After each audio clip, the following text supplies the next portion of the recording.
Hey, what's up guys? Glaciered Hades here, back with some more Kingdom Hearts theories. Today I'm going to be discussing why I think Namine was neglected in the most recent game we've got, as well as her future in the series. Hope you guys enjoy. As always, stay BOUSE.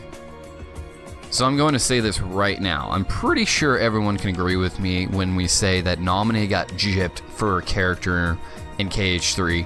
She hardly made any appearances, with only two that I'm aware of in the game, and one of them is missable. And one of the two, she doesn't even talk. It's just literally a cutscene with music.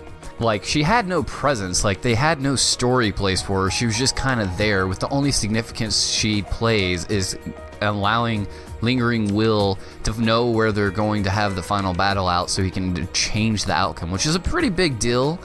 But otherwise, she has no story driving purpose. Now, I believe this is intentional, because if we look at her character and the way it's portrayed in this game, she's finally brought back. She's been kind of lost in Kyrie. She couldn't like take on her own form, which was kind of the entire thing of Kingdom Hearts 3, to get all the characters back and to make them their own person. Now, what we saw at the end of the game, it shows Namine and Riku kind of becoming a thing, or at least him being e.g. like the replica Riku.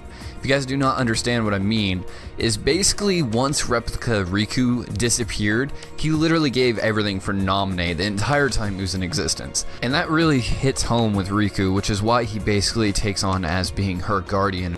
So what does this got to do with the future of Kingdom Hearts? Well, I feel like Namine will actually become a big character in the development of the next story. The reason being is we've seen in the past she was able to manipulate people's memories whose hearts were closely tied to Sora's. Well, whose was attached to Sora's? Ventus. The reason this is important is because Ventus has no memory from what we've seen in the game of his life in the previous Keyblade War and himself being a former Union leader. And with Ventus's memory being returned, he could potentially reveal who all the other Union leaders were to the current generation, which, whether they're still alive or not, doesn't matter.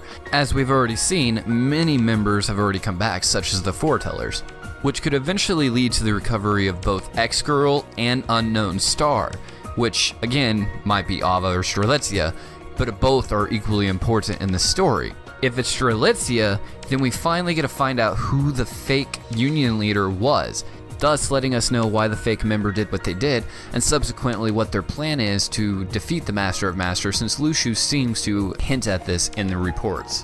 Whether this will be good or bad for the world has yet to be seen, as in Kingdom Hearts Union Cross it should be noted that doing this has caused the world to become destabilized, even if it is in the datascape.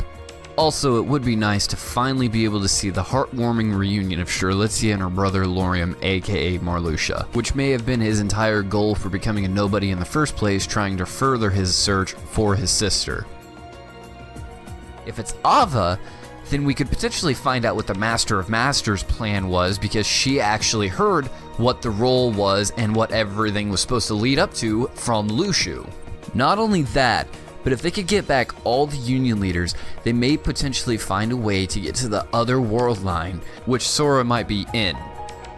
Or even crazier yet, they may use Namine's power to locate Sora through his memories by contacting him, similar to the way she contacts Lingering Will. And with Riku by her side, it would be phenomenal to see them in the next game going to find Sora and being able to bring him back. And then finally, after all these games that we have seen, Sora will be able to finally thank Namine for real. However guys, that's just my thoughts and opinions on Namine and what she could be for the future, and how I felt she was treated in this game, which I hope is corrected.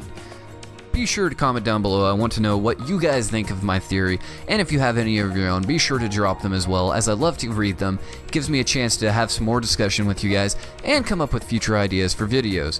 Have an amazing day. Stay BOUSE.